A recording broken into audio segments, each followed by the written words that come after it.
Welcome back to another episode of CloseMode, the enterprise sales show.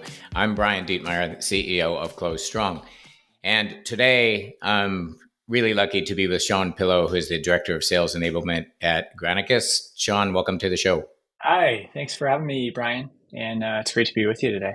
So our topic for those who are listening in today is decision making and how that's a key skill for enterprise sales folks. And Shawn, you and I were chatting the other day and kind of wandered into this idea of decision making being a key skill in enterprise sales. Why do you think that is? Yes, it's a couple things, right? When you're selling in the enterprise environment, whether that's an enterprise deal or you're selling into, a small sector of an enterprise, the decisions you make have a much bigger impact. There's much bigger opportunity cost to them. And so if you're doing a higher volume of sales, you know that maybe a third of your customers don't fit your ideal client profile. You can take some risks. If you pursue a strategy that doesn't work out that well, you haven't really lost that much time.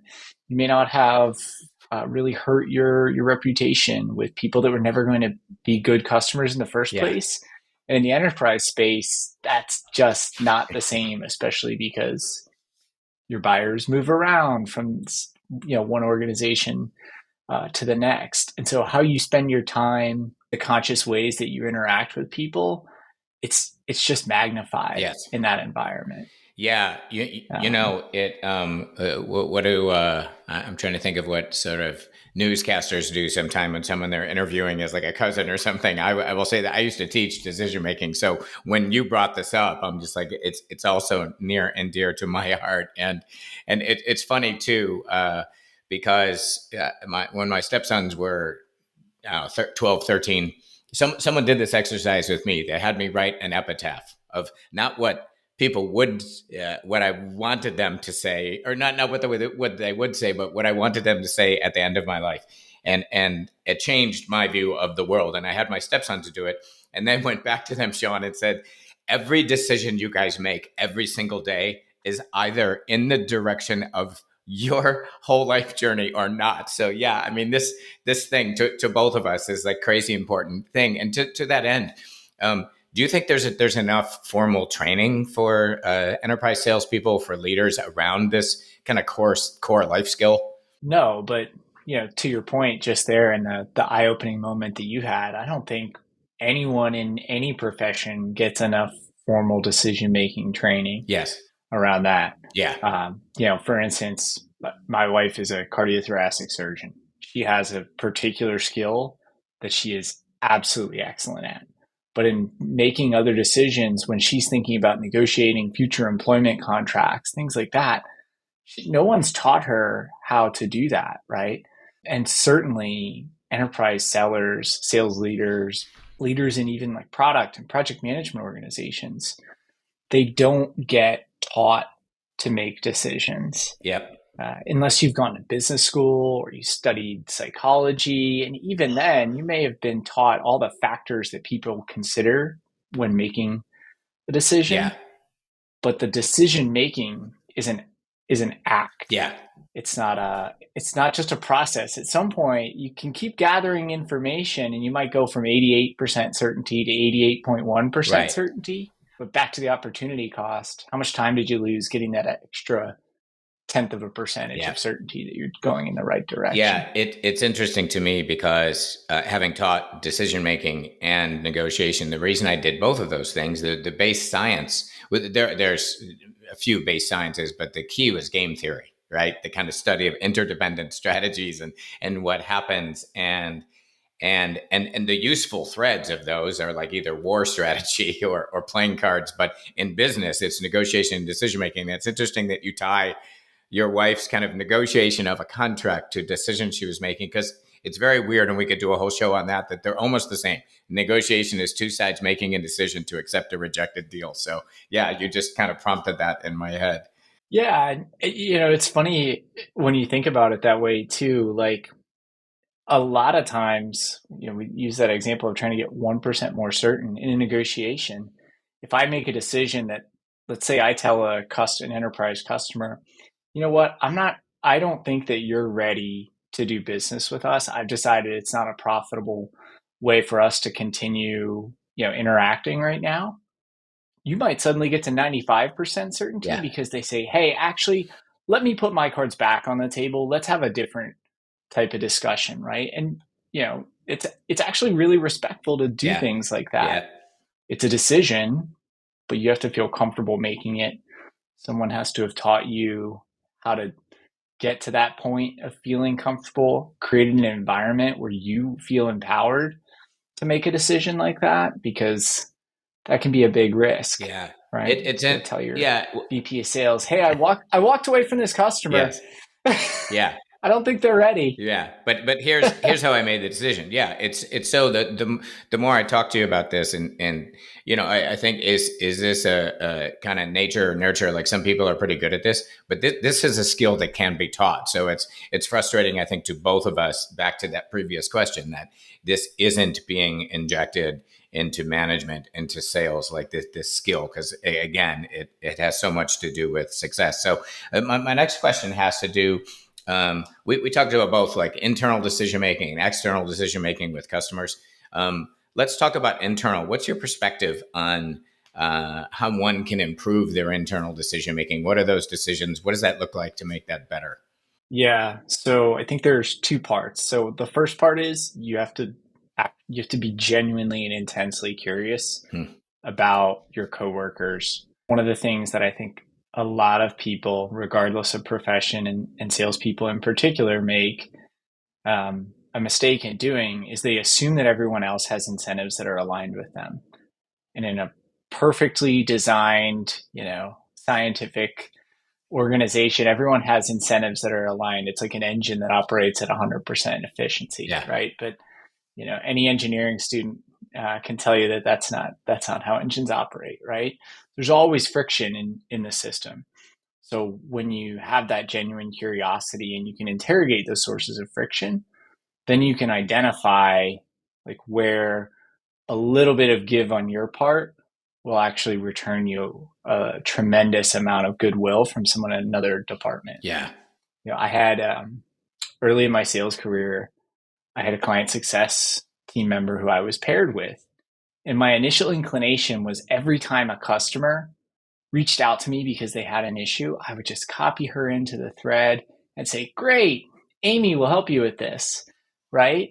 And what I learned over time was that Amy actually had a really strong incentive to refer me business from my existing customer base. So if I just spent a couple of minutes looking through the knowledge base to answer that customer's question on her behalf and blind carbon copy her on the email, wow, what a decision that made, and what a difference it made in how suddenly 0% of my number was being referred to me through client services. And then, oh, all of a sudden it's a quarter of my bookings Yeah. every quarter, Yeah. like clockwork. Yeah. And, then when I moved to a new team, that decision carried through, right? Okay, new team members, new supporting staff, new market. Learn how everyone else is oriented, how they operate, what they have an incentive to do, and feel comfortable making decisions and demonstrating that situational leadership. Yeah. I might have a great manager, but maybe my peer in another department doesn't. So by being decisive and bringing them along and shouldering some of that risk for a decision, I can be a leader and a manager to them as a peer that they may not be getting from their superior. Yeah, it's you just brought an idea to my mind. I was fortunate enough to work for Marriott International, a hotel company, for many years, and I didn't work directly for Bill Marriott, but I was lucky enough to sit in a lot of meetings with him. And we were making a tough call once on a bunch of franchisees that had our brand up on the building, and they weren't doing well. And we were trying to make the decision between the fees that came from these buildings and the impact on the brand. And Bill Marriott said to us, we were wrestling with this thing, and he said, every decision you make is a deposit into or a withdrawal from brand equity. And he left the room. Our decision, and that's what just hit me, that like you were making decisions about personal brand equity. And when he said that and left the room, boom, we were done. It was easy. Yank the flags, forget the fees, yank the flags. So Right. it just occurs to me, just yet another story about how someone with superior decision making skills came in and gently schooled us to make the right call. Wow, that's incredibly powerful. And think about how that strikes a customer too. When you as a seller are making a decision about your time, like your ability to engage with them, and establishing this doesn't make sense Right. because especially in that enterprise environment, this doesn't make sense, doesn't translate to this will never make sense, means that right now this is not a good use of either of our time. Right. And as an enterprise seller in particular, that personal brand equity is incredibly important. I wonder if you Right? find, yeah, for sure. And again, I love this subject so much that you keep bringing things to mind. I've often found in making decisions that, there's an Eastern philosophical idea called the middle way. And when you're trying to choose between A and or B, left and or right, there usually is a middle. And I just wonder on the like soft skills side of that, do you see that sometimes the best decision is neither this nor that, but something in the middle? Yeah, and I think it's so hard, right? I think this is why that rule of, 80/20 or 90/10, whatever rule you want about having some level of confidence about making a decision, that that strive to be perfect, to make the perfect decision and make Right. the perfect call every time. It's a really worthy desire. And Yes. there's an adage, right? Or a joke, whatever you want to Yeah. refer to it as. Oh, it's the perfect compromise. Both sides are a little bit unhappy. Right. And the reality is you've found that middle way Yeah. of achieving an outcome Yeah. and ultimately making a decision, living with a compromise, living with an outcome that maybe isn't exactly what you were hoping for, what it wasn't the perfect decision, Yeah. is at least a decision, and you make progress and you give yourself that opportunity to iterate and get closer than you would have if you spent time Yeah. It's um, another thing. considering it. Yeah, another thing that comment brings to mind is my old business partner and current friend Max Bazerman, who's a negotiation professor at Harvard, often talked about that decision to split the difference. That people often say that's fair, and his point is no, it might be a good way to resolve the thing, but it doesn't mean it's fair, especially if the thing you're splitting is all whacked out in the first place. So just another example of where that comes in. So let's talk about maybe some of the obvious stuff, which is downside to poor decision making internally. Again, I think it's low hanging fruit, but what are your thoughts on that? Yeah, so I think the downside, to get back to kind of where we started about why it's a key skill, the downside is that in an enterprise sales environment, you are not out there on your own. I mean, sure, of course, every now and then you find a lone wolf Yep. who doesn't need their manager, they don't need solution consulting. The reality is an enterprise sale is best executed when it's a team effort.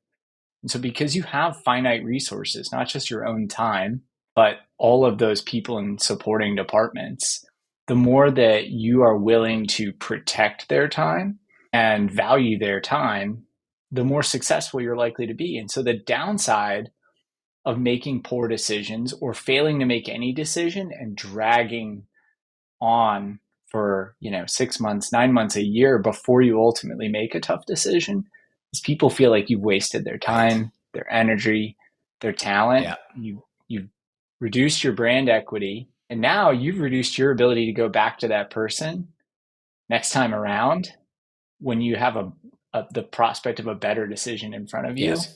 and you've got to repair that trust, right? Yeah, and isn't it so? So the upside, then my next question is about sort of tangible benefits to doing it well. But again, your thoughtful responses are stirring so much in me. One is that a series of good decisions, like there's a certain amount of credibility, right? That you build, especially when you make the tough calls That's that right. aren't always self-serving. Yeah, there's a certain reputation or credibility that you build up internally or externally with customers. Yeah, and you get that opportunity again to demonstrate that situational leadership through making good decisions. And, when you burn that goodwill over time, ultimately that manifests in poor performance. Yeah. And sales leaders in the enterprise are not going to have a tremendous amount of tolerance for poor performance because how long does it take to backfill that seat, to train that next seller, to for that person to feel comfortable in that environment? Like there's another opportunity cost there. Yes. And way too often, you know, in any environment, we fall victim to that sunk cost fallacy. Oh, you know what? Those weren't great decisions, but this next decision is going to be the one that turns it, right? Like, you know, how many people are sitting at the blackjack table in Vegas right now, Yeah. even still, No, you making decisions like that, right? yes, you just did it to me again, and I'm going to go back to Max Bazerman at Harvard. Max says, "Look, on average in Vegas, you lose. It's just a mathematical fact, but yet people keep going back there." And he says, "Because every now and then I won." Right? Yeah, So, that's right. Because those things stick out more, yeah, more clearly in our mind. yeah, And it's not an easy thing, right? So when I got the opportunity to study under Dan Ariely, he's a behavioral economist, written a tremendous number of books on the subject. And after a year, he had a column that he turned into a book called Irrationally Yours, about how to make rational right. decisions. And finally, like right before the pandemic, he released a book called Amazing Decisions. And it's like a comic book to try to Hmm. illustrate how difficult it is for us in everyday environments to make good decisions, Yeah, yeah, right? And it is a skill, but some of it just requires some intention, yes, recognizing your own bias, right? Like, well, I don't want to pay for the entire dinner tonight, and then next time they'll get it, right? yeah, Even though that's a perfectly rational decision, we psychologically get a lot out of that decision. yeah. But in the moment, sometimes we don't make a good one. Yeah, and It's hard, it's right? yes, and when you talk about bias, there is the confirmation bias, right, where you make a decision and then you go and looking for all the supporting data. And one thing that changed my mind on making decisions when I read, and I'm sure I'm going to butcher this for scientists, but the scientific method is looking for disconfirming, an active search for disconfirming data, and that is you have to make a choice to go blow holes in your own strategy. And yeah, again, you resurrected this notion that it's a key decision making skill, I think. I think you honed in on one part there, which is you have to have a hypothesis as well before you come to the table. Like you have to say, if these circumstances are true, then I can deliver value for this customer. Yeah, And too often we only do the second part of I can deliver value to this customer, right? There should be a conditional there, yeah, right? yeah, And so we don't even think about trying to prove or disprove. yeah. A very easy, and I want to move on to customer decision making in a moment, but a really easy filter that I learned from someone else and used is to ask the question, to what end, when you're getting ready to make a decision, to what end. And I do this, and I do this with my wife all the time, and like especially if we're mad at somebody, it's like, all right, we're going to launch this email or do this thing, and it's like, to what end? What's really, other than in the moment taking that shot feels good, how is this going to play out over the next 3 rounds? And if like in the simple, if anyone's here and never had any training, I think that's one of like the best, to ask the to what end of almost anything you're doing. Yeah, it's funny you say that. A friend of mine used to be a sales manager I worked with, Dustin Brinkman. He, when he would talk to his sellers about decisions their customers were making, decisions that they were making, I think he even had a sign in his office that just said "So what," to emphasize it, just those two I words. love So what? that. Yep. Like, what's the point? How does this get us closer to the goal? Do we know what the goal is? Yeah. Right.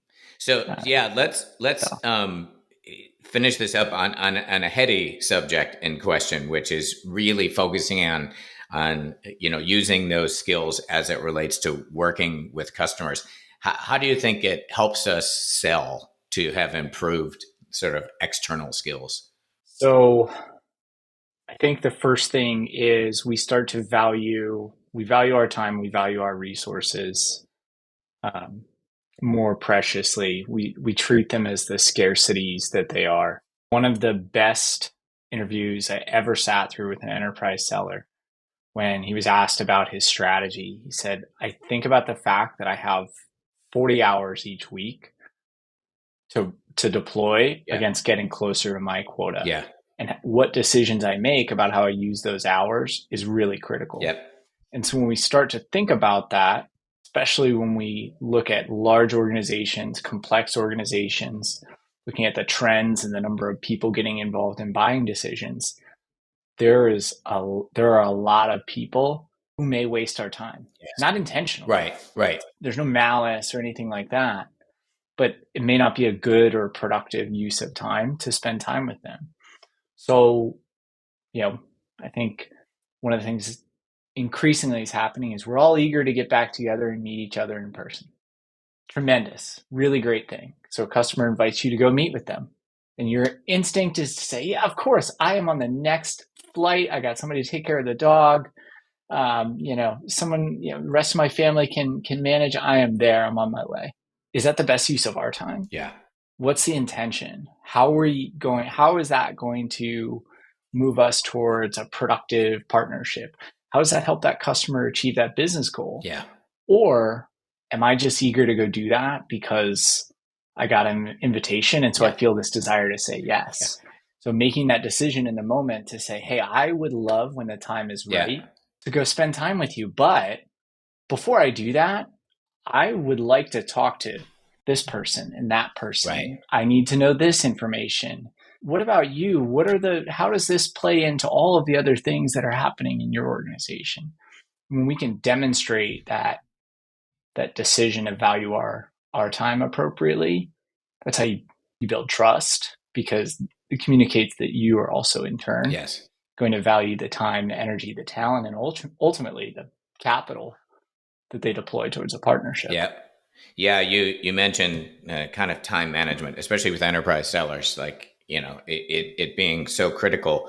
And I remember another guidepost that I got from somewhere else years ago about that doing two things every morning as it relates to decisions. One, what are my priorities for the day? And then what is the time allocation for each priority? And then look, and you might go to priority 2 because that's only going to take 10 minutes and you get that off your list. And I'm telling you, man, that still guides me almost every day. I have a list right here to my right and I have the priorities, not necessarily time allocation. I can look at it and go, all right, that one's third, but I can bang that out quick. And it's such an easy way to make conscious decisions all day long with your time. Yeah. It's absolutely right. But you have to treat how you spend your time as a decision in order to be able to get to that practitioner. Yes. That level of being a practitioner, right? Yep. Yeah. Okay. If I get nothing else done today, but these things, or, I find myself increasingly doing this, I'm going to tell this person that this meeting is not a priority for me. Yeah. Not today, not this week, maybe not this month. And they're going to be upset. And I'm going to make that decision consciously because I know that ultimately it aligns with, the priorities of my organization, and other priorities that I might have. It's such an, and too often, go ahead.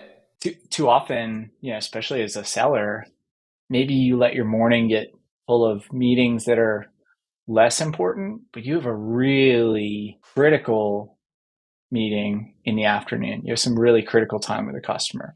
Or you need to set aside some time for critical thought and deep thinking as you prepare a proposal or you go to spend time with a customer. Being intentional about what you do, when you do it, and how, really helpful. Yeah, you make me realize what a beneficial management construct this is. And I think about some of the team that I work with, especially some that are like 1099s, and we're trying to agree on sort of, how many hours. And I just realized that my point to them many times is I really don't care how many hours you work. It's about production. It's about getting those priorities done. If we get those done and you get those done in half a week, I'm not really concerned because what we're paying for are these outputs. And I think we put way too much emphasis on the hours. So you mentioned something a moment ago, Shawn, that I want to go back to, which is so really valid. If you look at any of the data out there on enterprise selling, that I think there's 6.7 people per buy. I'm still not sure exactly how you get to the 0.7 person, but and that it's a committee buy, and that customers are struggling making decisions because it is so complex. The solutions we're selling, the problems are more complex. There's more people involved, and and no decision now, it has been growing the last couple of years, and the argument in the research, it's tied to complexity. So it makes me realize that as we talk about your external customer facing decision making skills, they're struggling with this. Yeah, I think we have more data now that shows that there is like increasing no decision. I think certainly the number of people involved is increasing in the sales cycle. I think there's a lot of reasons for that, Yeah. not just indecision. I think some of that is that there's a necessity to get people more involved as we think about. I was just talking to someone the other day about the dangers of like a supply chain hack, like what happened with SolarWinds, right? Yeah. So all of a sudden the question becomes, oh, what were we doing to prevent that? Oh, well, we just naturally need more people to get involved to think through the implications of that decision.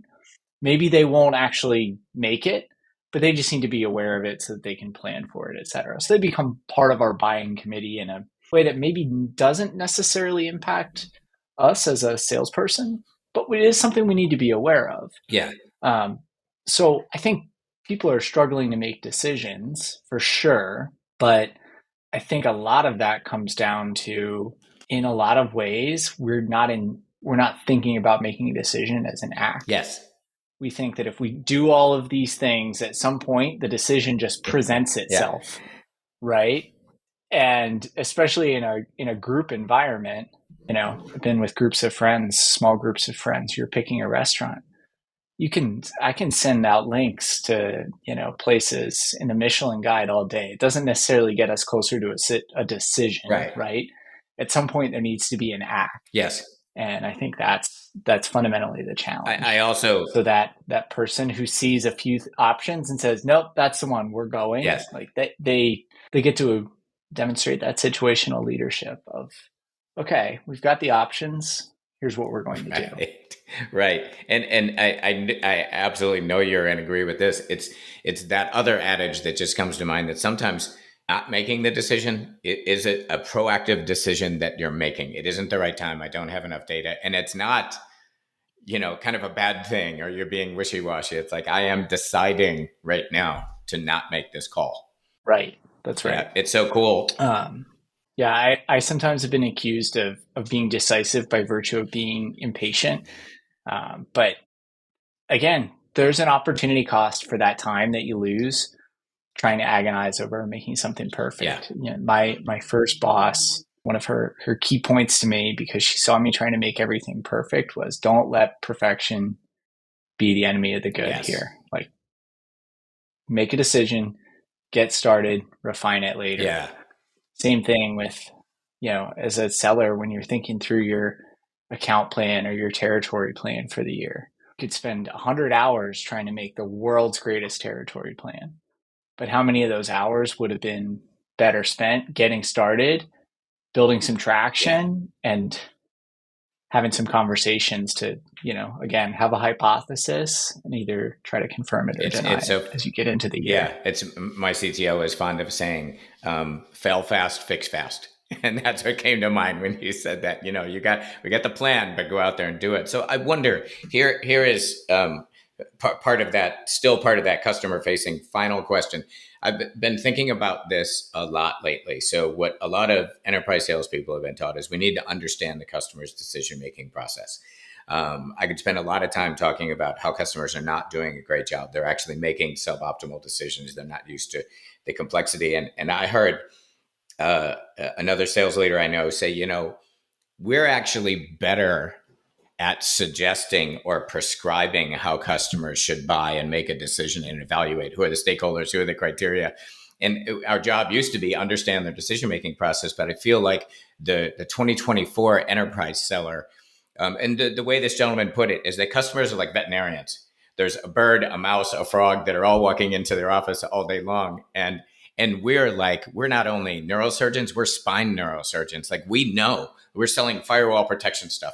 We know how good and bad decisions are made. And I feel like there's this massive opportunities for us to get more prescriptive to these customers about not why buy us, but the decision-making process for something like whatever it is you're selling, because we are much better at that. We are spine neurosurgeons and they are veterinarians. Any thoughts on that?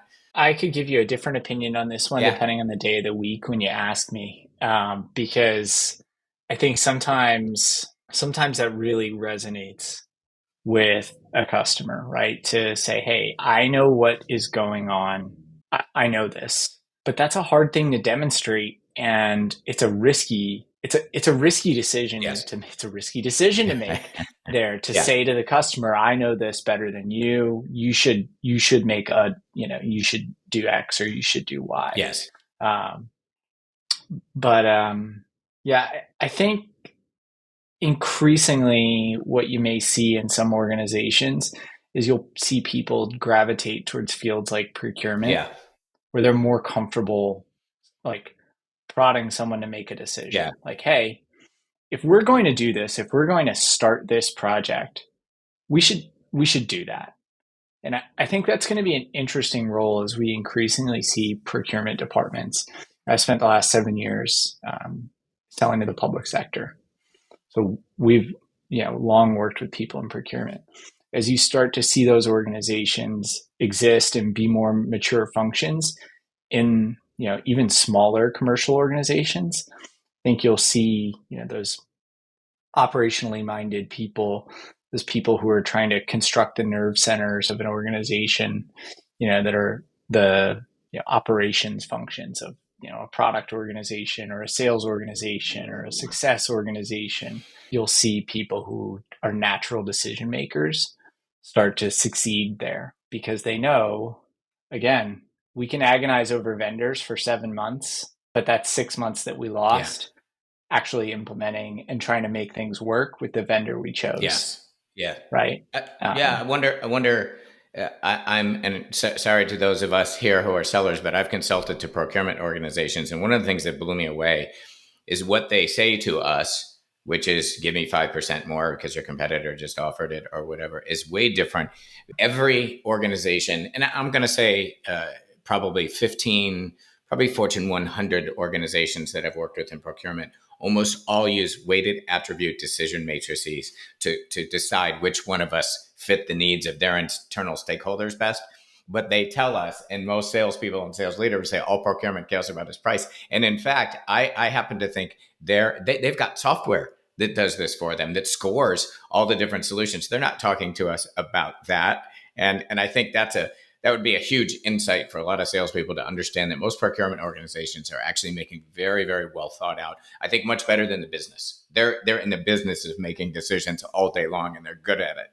That's right. And a lot of times, just like I work in enablement, sometimes it can be viewed as a cost center.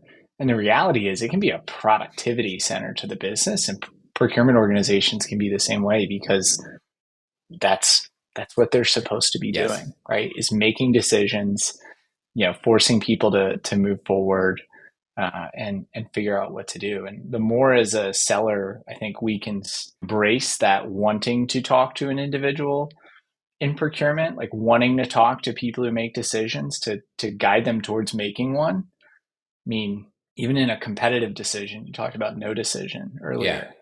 Even in a competitive decision-making process, when you let it drag on, you let your time be wasted, Yep. right? Yep.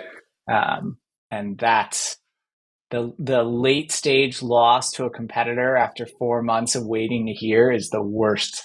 That's the worst loss in Yes. sales, Yes. right? Because not only did you fail to win the deal, but you spent months trying to figure out whether or not you were going to win, or maybe even doing things that ultimately weren't going to be accretive to a winning result. And there you did it. As you and I were talking before, I love that word accretive, and I've resurrected it. Thank you for using it in the podcast. I told you that when you and I were just chatting offline, that's such a cool word. So, I think about, there was in decision making, there's this classic letter that Benjamin Franklin wrote to someone who was asking him, like what decision to make. And there's a number of things in this letter, but he said the problem with decision making is all the reasons pro and con are not present in the mind at the same time, which all struck me. Like, we don't think about the decision we're making, maybe beyond gut or bias, and to get he said you can't do that with algebraic certainty, but you need to make an effort. And so what's interesting, what he told his friend is he said, I can't tell you what decision to make, but I can advise you on how to make the decision. And I think that's like the crux of what you and I are talking about is like, what's that? What is that approach? What is your approach? How are you getting all the reasons pro and con present in your mind at the same time? Yeah, and I love thinking about things as ultimately being like accretive, because big decisions are, they may be treated as occurring in isolation. There's a lot of small decisions that were made that lead up to one large one. And there will be a series of small decisions after the fact of like, oh, we didn't anticipate this consequence. Now we have to figure out how do we deal with X or Y. And one of the best ways as a seller in the enterprise is to be there for those small decisions Yes. for your customers as well as for your internal teams, right? I think that's a really, really, again, an opportunity to drive situational leadership, Yes. demonstrate that practice, build that internal and external, personal brand equity, right? Yeah. Yeah. I'm going to close out this crazy enjoyable interview that I know I could actually do another 45 minutes with you, but you and I were again talking about this kind of before the recording about on a human level. I had mentioned Marie, my ops manager and friend who has her own site called Creating Today, and I use that where it's every day you wake up and I'm going to make the day happen. Now there's going to be some stuff you have no control over, but it's just making that conscious choice that I am going to create today versus letting today happen to me. And I love that idea. And clearly you live that way. I'm trying to, yeah. That's all you can do, right? Is set that intention, and if you're going to have those days where you don't live up to it, but you decide to give yourself that forgiveness, Yes. right? Yep. Give yourself the opportunity to do it again the next day. Yeah. This has been Just so much just like fun. sales, right? Yeah, this has been so much fun, and yeah, if people haven't thought consciously about this, I really hope those who haven't had the huge benefit of decision making skills beyond our gut can get a chance to hear this and think more thoroughly about it. So thank you for today and for your prep. I really appreciate it. Absolutely. Great to be with you, Brian.